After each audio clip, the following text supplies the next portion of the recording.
Hello and Mingalaba, welcome to MI Reduce Myanmar Today. I'm Henry Zin.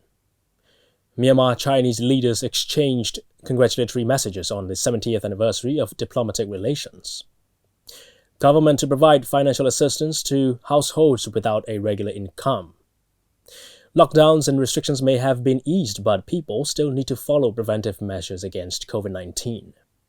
All these reports coming up later on Myanmar Today, but for now, let's take a look at what's happening in local news. State Councillor Dawn San Suu Kyi, who's also the chairperson of the National Level Central Committee on Prevention, Control and Treatment of Coronavirus Disease, held a video conference with Magwe Region Chief Minister Dr. Aung Mo Nyo, East Laintaya Township Administrative Officer U Cho Sui, and Kopanut Village Tract Administrator Doni Ni Aung on Tuesday about relief aid for grassroots people with irregular incomes. Regarding the discussions, the State Councillor said, quote, "This time we will give cash instead of essential items.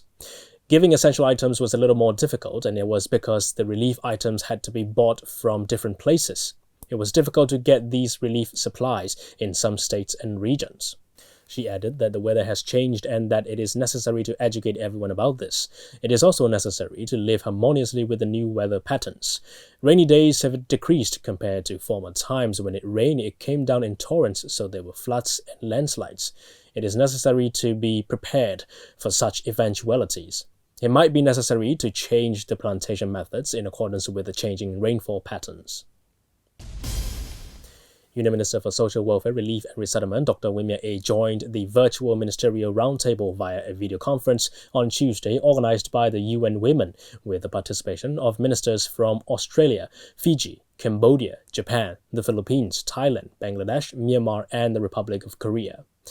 The ministers, who are also working for Women Affairs, discussed priorities on gender issues in response to COVID-19, national level experiences in the Asia-Pacific region and innovative practices.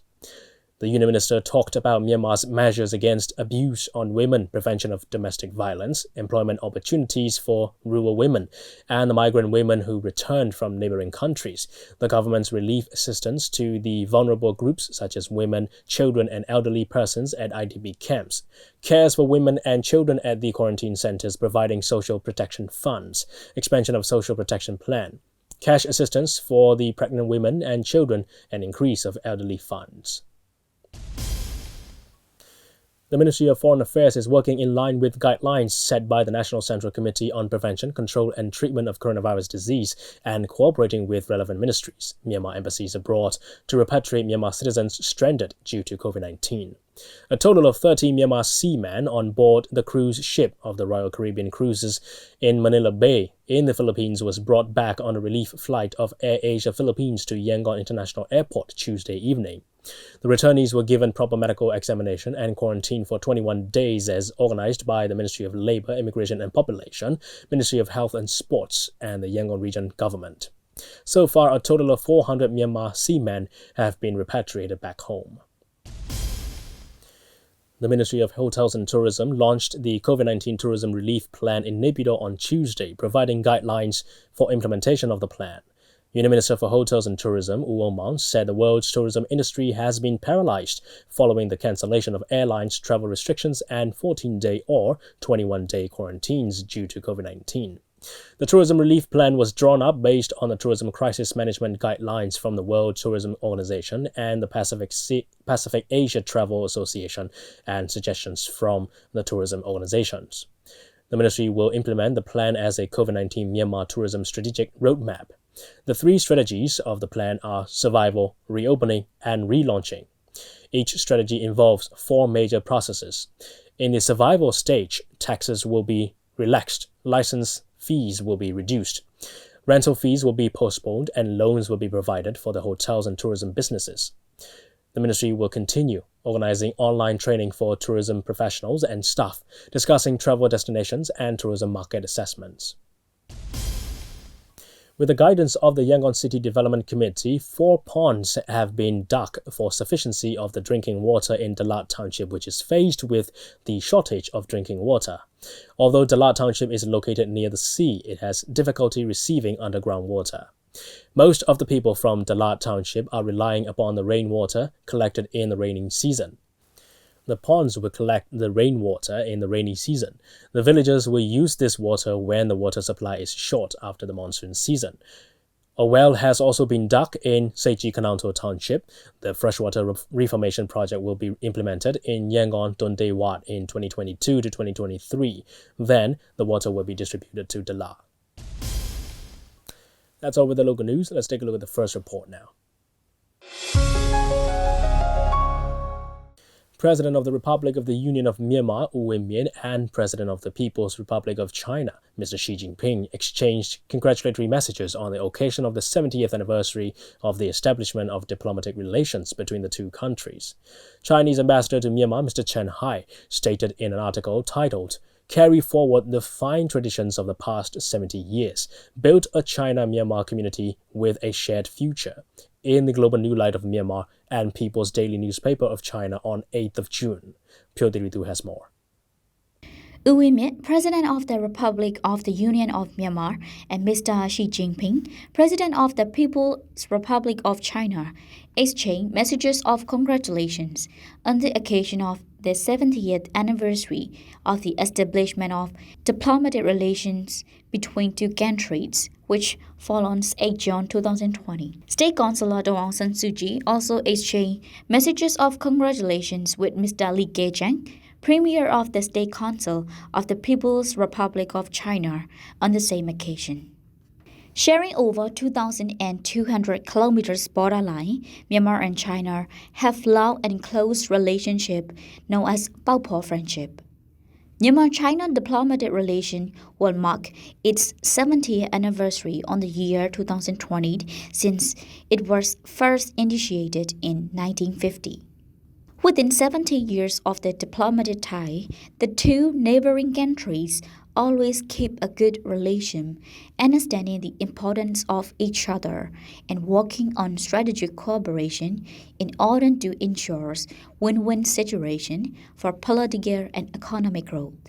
Today, Chinese government has generated the China-Myanmar Economic Corridor as a vital part of its huge economic project, the Belt and Road Initiative. In 2016 August, State Councillor Aung San Suu Kyi traveled to China, which marked her first trip to a foreign country outside of the ASEAN. And also, the Chinese President Xi Jinping gave a visit to Myanmar with the aim to strengthen the friendship between Myanmar and China. The following are views and opinion from some of the prominent figures speaking to Myanmar Radio about the commemoration of the 70th anniversary of the diplomatic relation between Myanmar and China. Speaking to Myanmar Radio, Wu Win-myint said, တရုတ်နဲ့မြန်မာနဲ့ဆက်ဆံရေးဟာပထမတော့ကတော့အစိုးရချင်းချင်းဆက်ဆံတဲ့လုပ်ငန်းကိုသူသိရှိလာများလုပ်ဖြစ်ကြတယ်။နောက်တစ်ခါကျတော့တပ်မတော်ချင်းချင်းဆက်ဆံတဲ့ကျွန်တော်တို့ပြည်သူချင်းချင်းဆက်ဆံရေးဆိုပြီးတော့ကျွန်တော်တို့က In the relation between Myanmar and China, we have the bilateral diplomatic relationship of the government to government, military to military, and public to public. Since in the era of Prime Minister U Nu, Myanmar and China live together in peace and keep developing in economy, education, health, and other social works. And China has always stood on the side of Myanmar in international matters. The BRI project is also intent on the economic development and peace of the countries, including Myanmar. Just after BRI, the transportation between countries is going to be better and tourism sector will grow noticeably. Then the relationship between Myanmar and China will be friendlier. Moya Uwangshe spoke to Myanmar Radio about his opinion. တရုတ်မြန်မာချစ်ကြည်ရေးကကျွန်တော်တို့လည်းသမိုင်းတွေကိုလေ့လာတဲ့အခါကျတော့တကယ်ကိုနှစ်ပေါင်းထောင်နဲ့ချီကြာခဲ့ပြီဗျချစ်ကြည်ရှိခဲ့တာလေ Actually, the relation between Myanmar and China has started for thousands of years ago, and we are sharing over thousands of kilometers borderline. Swemyo Paupao relation cannot be cut off. The public from both of the country have never seen as enemies. And in the wake of COVID-19, the friendship did not cease and offer much mutual assistance. The most important thing is that the peace process of Myanmar will not be complete without any assistance of China. President Xi has promised to help in this regard. We hope Myanmar-China friendship is going to last from 70 years to many thousands of years. Chinese ambassador to Myanmar, Mr. Chen Hai, stated an article titled Carry Forward the Fine Traditions of the Past 70 Years, Build a China-Myanmar Community with a Shared Future in the newspaper Global New Light of Myanmar and People's Daily Newspaper of China on 8 June. In the article, Mr. Chen Hai resumed many good results of the two countries that took place in various sectors, including political development, during the 70-year period of Myanmar-China diplomatic relation. I am Jyoti Ritu. This is news reporting from MI Radio. That's a report on Myanmar-Chinese leaders exchanging congratulatory messages on the 70th anniversary of diplomatic relations. All right, we'll move on to the next report. For the second time of providing assistance to the grassroots and households without a regular income, State Councillor Aung San Suu Kyi said that the government will provide financial assistance. The first time when aid was provided to the households, there were 5 kinds of foodstuffs, but this time, for more convenience and faster delivery, it was decided to give money to the households in need instead. Doras Within reports. Under the leadership of the National Central Committee on Prevention, Control and Treatment of COVID-19, in which State Councillor Aung San Suu Kyi is serving as chairperson, the citizens who have no regular income were provided with 5 kinds of basic foodstuff in April. The outbreak of COVID-19 resulted in the closure of the factories and the workplaces, and that raised worries for the daily wage laborers and people living without regular income. Managing in short amount of time and dealing with large scale of citizens, it was not quite possible to distribute the foodstuff to all the households in need, and some are still not receiving the aid. So for the second time, the government is to support the households which are left at the first time, but this time it will be financial assistance instead of foodstuff distribution. It was said by State Councillor Aung San Suu Kyi at the regular video conferencing held on the 9th of June.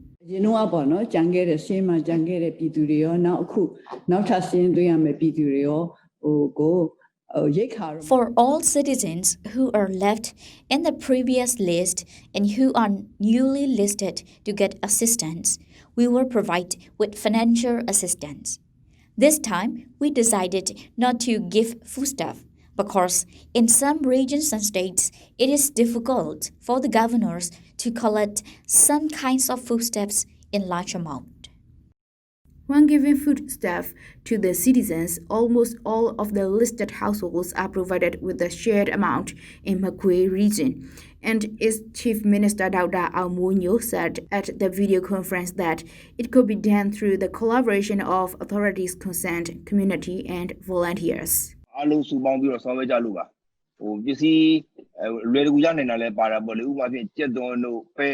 Magwe region, there is enough and easy access to basic foodstuff such as onion, rice, and bean, so it was easy to collect the items in large amount. In April, we provided the foodstuffs to over 139,000 households.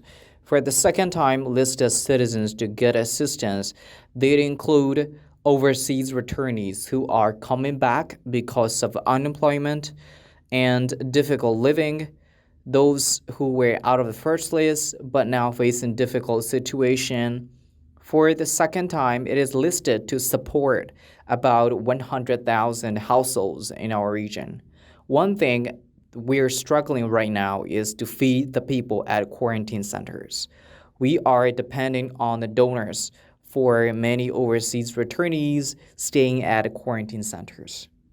When studying the assistance providing program, it was in a hurry, but now the authority concerned have more time to select the grassroots who are actually in need. When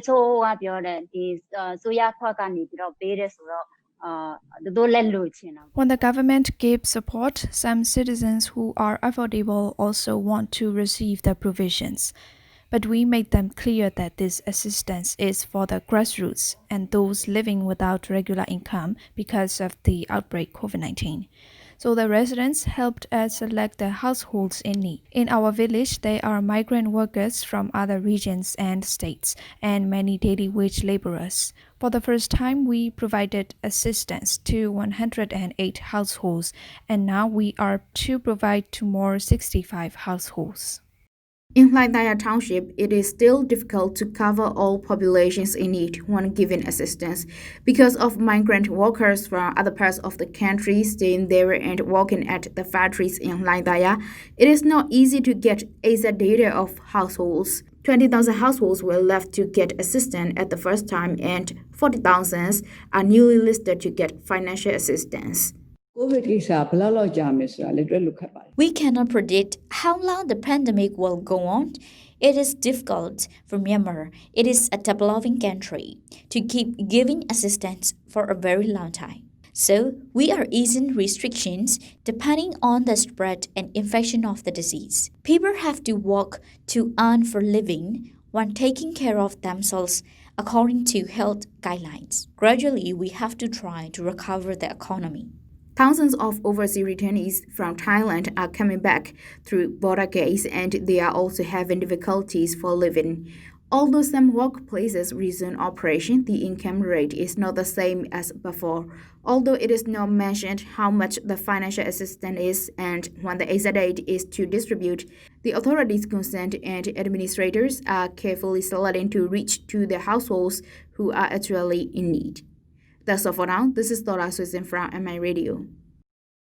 That's a report on the government to provide financial assistance to households without a regular income. And we have another report on COVID-19 updates coming up.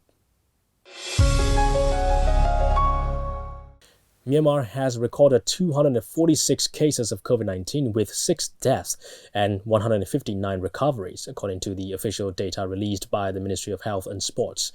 As the number of transmissions is falling, many people have let their guard down, failing to follow preventive measures, including wearing masks when going outside and avoiding gatherings.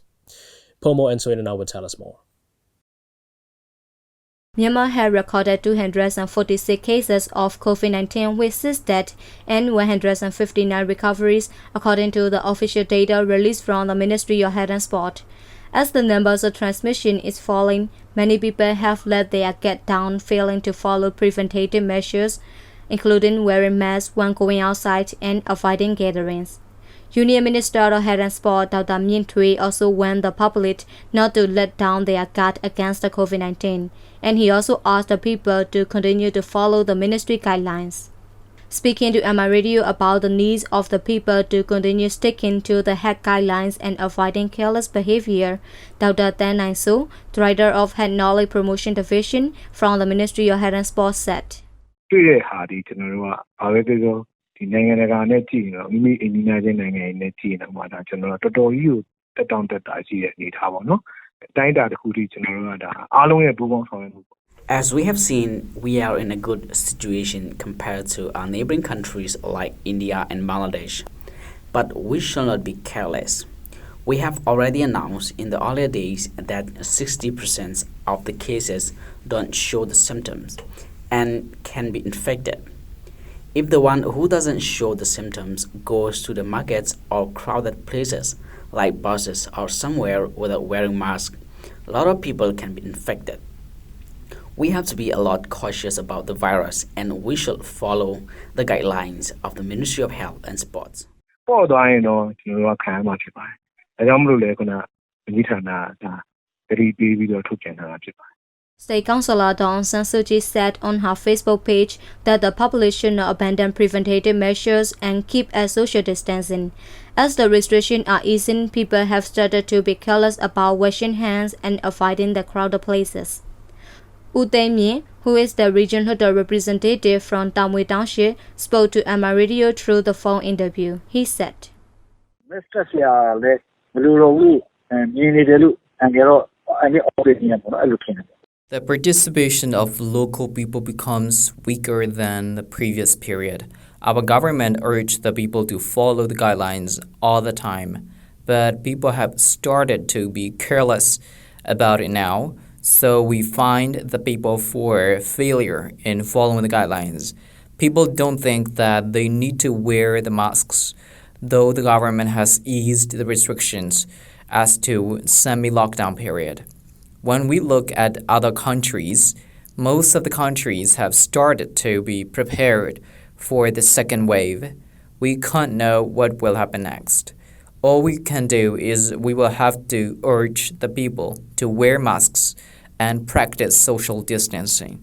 They all have to do this as routine tasks. ပြတ်ထားပြီးရင်မသိလို့ပါဆိုတော့မရတော့လေအငယ်တို့ကဒီပုံမှာတော့ပညာပေးမှုတွေများများစွာလုပ်ရမယ်လို့အငယ်တို့ထင်ပါတယ် Most of the workplaces and business started running since the mid-May. Speaking to Myanmar Radio, Han Shi is providing protection for herself, Matatta Lin, who is the resident from Tonte Township, said. ကြားထားတဲ့အတိုင်းလိုက်နာပေးဖို့နဲ့အဓိကဒီကျန်းမာရေးဝန်ကြီးဌာနကဆောင်ရွက်ခိုင်းတဲ့အတိုင်းဆောင်ရွက်ပေးပါ I always check the COVID-19 update news from the Ministry of Health and Sports page. I always wear the face masks and bring hand gel with me whenever I go out. I don't want to be infected and I don't want the other people to be infected. No one is familiar with the new normal lifestyle the way they will have to live.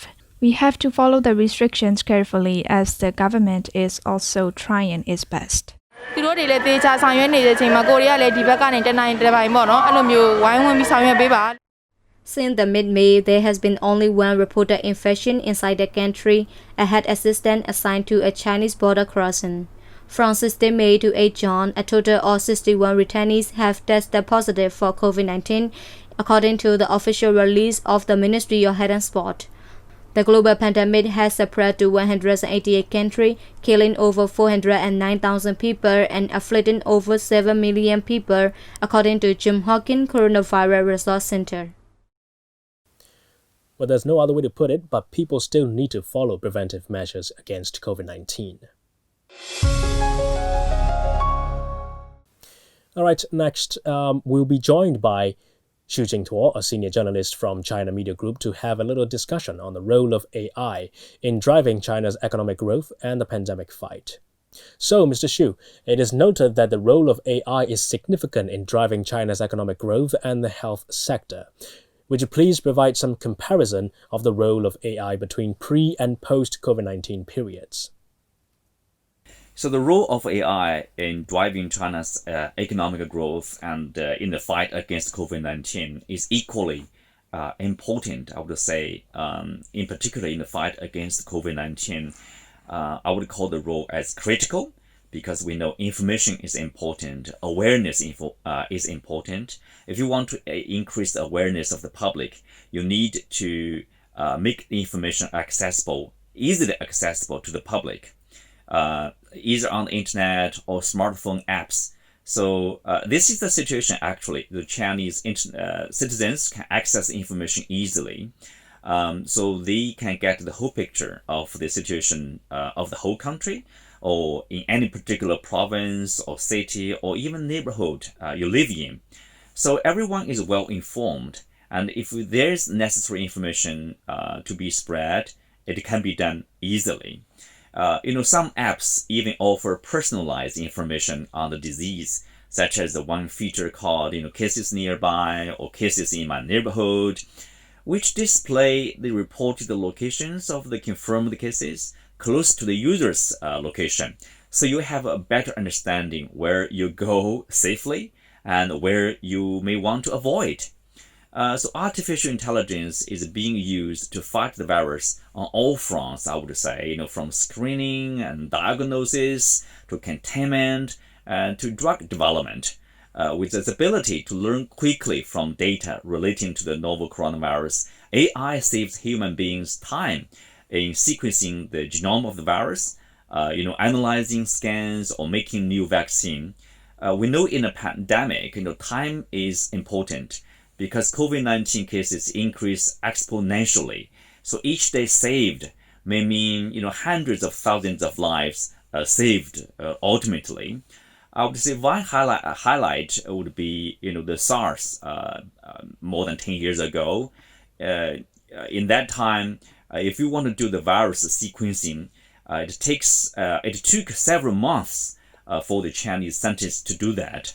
But this time around, it took them basically 2 weeks to do the sequencing of the genome, and also share it with the researchers around the world. So this saved a lot of time in the fight against the virus. And also, this virus is very easy to mutation and very hard to test. But Alibaba's research institute, like Damo Academy, they were able to crack this nut by developing an AI algorithm. So they can do it in 30 minutes. This is, I would say, AI technology, the use of such technology has greatly helped the fight against the coronavirus. Well, that's good to know how helpful artificial intelligence is to humans. Now, knowing the critical role AI plays in driving economic growth and the health sector, we're curious as to where China AI technology stands in the world. Could you please elaborate on that? Well, in terms of China's position, I would say, there's high value businesses in China. They are being funded faster than anywhere else in the world. For example, we say there's a standard of the creation of most valuable startups. We call them unicorns because they are rare and usually with a bright prospect. In definition, they are privately held startup companies valued at more than $1 billion US. So if you take a look at the Chinese tech development by the number of unicorns they created, so China ranked second in 2018 behind the US only in terms of the number of unicorns. That may give you a sense of where China's AI technology is now. In general, China's strength in AI development is its collection of big data, is the number of, I would say, the investment more or less the same. But the US has strength in technology and also talents. So in that sense, China is catching up quickly, but probably it will take some time for China to really catch up with the US. But in general, the two countries are in a leading position in AI technology. All right, thank you so much, Mr. Xu, for joining us here on Myanmar Today. And that's all we have for today's reports. Let's move on to international news. The home of the Singapore Air Show now houses thousands of beds at the Changi Exhibition Center. The facility is meant to help handle a surge in COVID-19 cases. It can house 4,400 patients indoors and outdoors, but it can only handle cases with mild symptoms or those who don't need intensive care. The field hospital got its first patients on June 4th. Although it's a temporary facility, designers had patients' comfort in mind. What we do to ensure comfort for patients is to allocate individual fans. And when we design the tents and we design the partitions, we allow for land breeze, sea breeze, natural circulation, natural flow. And I think that itself is already providing a level of comfort from the heat.